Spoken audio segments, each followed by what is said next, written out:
The movie opens with Enola being chased by two police officers. She's now a detective like her brother Sherlock, but hasn't really gotten a case that she is working on yet. Anyone that comes to her agency always has a problem with her age because they think she doesn't have much experience or has won any case, though she claims the Tewkesbury case was hers, while she hasn't gotten any case to work on yet. Sherlock is the opposite. He gets over 10 cases each day and chooses which one he wishes to work on. Enola Holmes is still playing hide and seek and is wanted by the police. Tewkesbury is the champion of change. She opens a letter she received from Tewkesbury and decides not to reply because she wants to focus on her work only. One night, she decided to quit being a detective because no one gave her a case. As she packs her belongings to leave, a girl named Bessie comes in with her case. Her sister, Sarah, has been gone for days and no one wants to do anything about it. Bessie takes her to Sarah's room where she will start to do her investigations. Sarah is a young lady with red hair and green eyes. Sarah and Bessie aren't really sisters. She took Bessie in when she was little. May is also a friend of Sarah but doesn't like the idea of Enola trying to look for her. Let's find out why. Enola goes around the room and finds makeup, dried flowers, and a burnt sheet with March 12th written on it. Sarah worked 2 jobs and was accused of stealing in the first job a week ago, but Bessie believes Sarah isn't a thief. Bessie takes Enola to her first job. It's at a match factory. Enola checks in with a different name and makes it into the factory. Bessie teaches her how to arrange the matches in the box to make it look like she's there to work. Enola makes a scene and uses that little time to sneak into the office Sarah was accused of stealing from. There, she finds a big book with some pages pulled out and a strand of red hair in it. That's what she stole, the pages. She peeps through the window in the office and sees some people having a meeting about the high rate of theft in the factory, which is leading to losses. The lady in charge of the case sees Enola but says nothing about it. Enola makes it to her stand before anyone could notice. After her work at the match factory, she follows May into a theater and finds out Sarah worked there, which Bessie doesn't know of. May attacks her when she sees Enola is finding more information. May helped her get into the office to steal those pages but has made up her mind to remain tight-lipped about it. A man comes in and separates them. Enola offers him money to take her to Sarah's desk. The man tells Enola a man was interested in Sarah and always sent her flowers and letters. There, Enola finds a letter without the addressee's name on it. Reading the letter, it is obvious it came from the man. As she walks in the dark streets towards home, a man in a black attire and a walking stick appears. She bumps into Sherlock. He is consumed by alcohol, so Enola takes him home. His room is in a big mess, but he tells her it's perfect. She finds the case Sherlock is currently working on, which is giving him a headache. Sherlock wakes up the next day and complains about his sheets being misaligned. He offers Enola cake and tells her to leave, but she prefers to help him.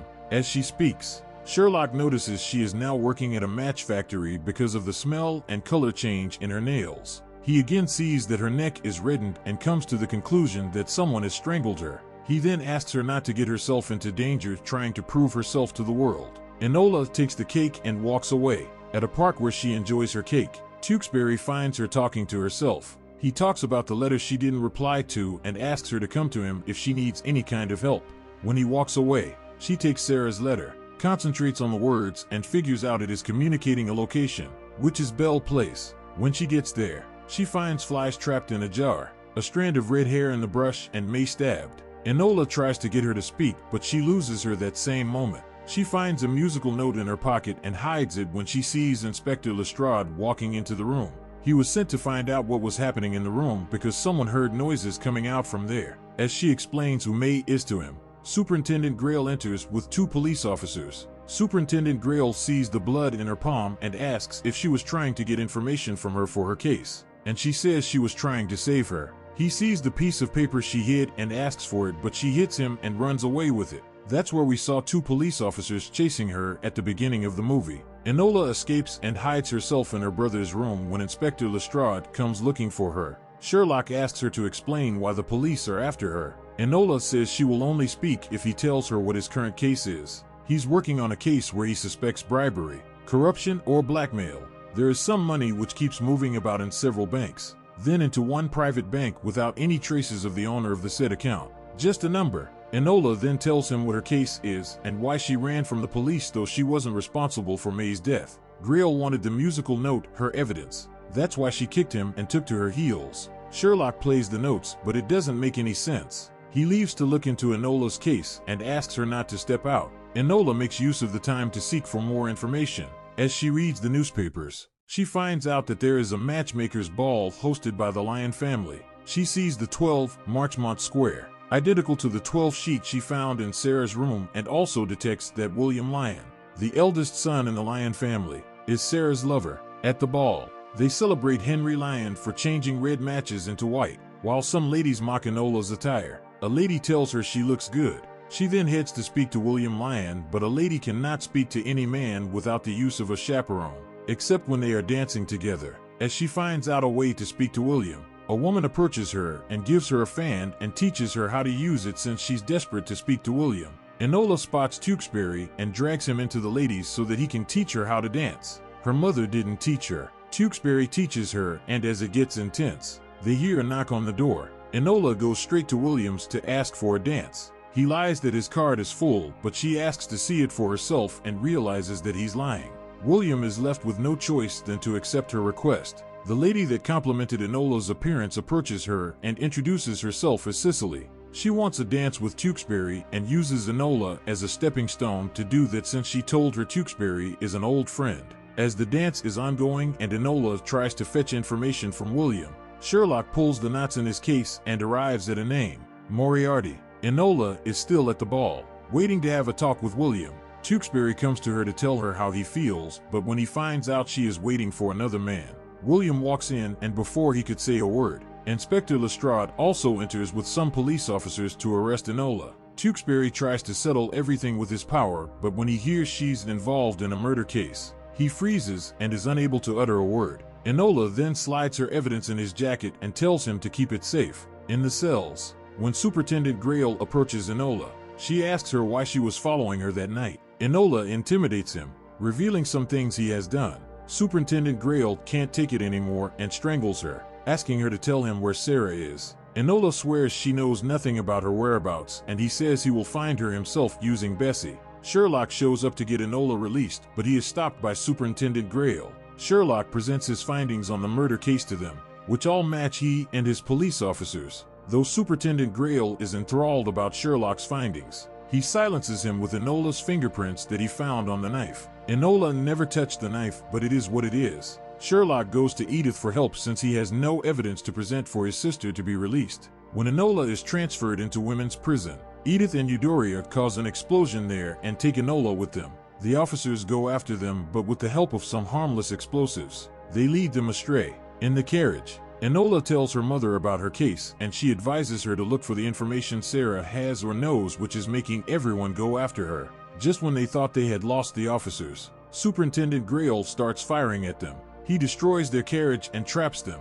He orders the officers to arrest them, but they make a quick move and blow them up, while Eudoria and Edith escort Enola back. Eudoria asks Enola if she and Tewkesbury are in a relationship, and when she says no, she regrets raising her to be too independent. Eudoria then tells her it is good when she is alone, but with others she will be magnificent. Enola finally bids them goodbye and leaves. She goes to Bessie and tells her to leave the place. Bessie is scared Sarah is also dead, but Enola assures her she isn't. While Bessie packs her stuff, Enola catches sight of the plants in the room.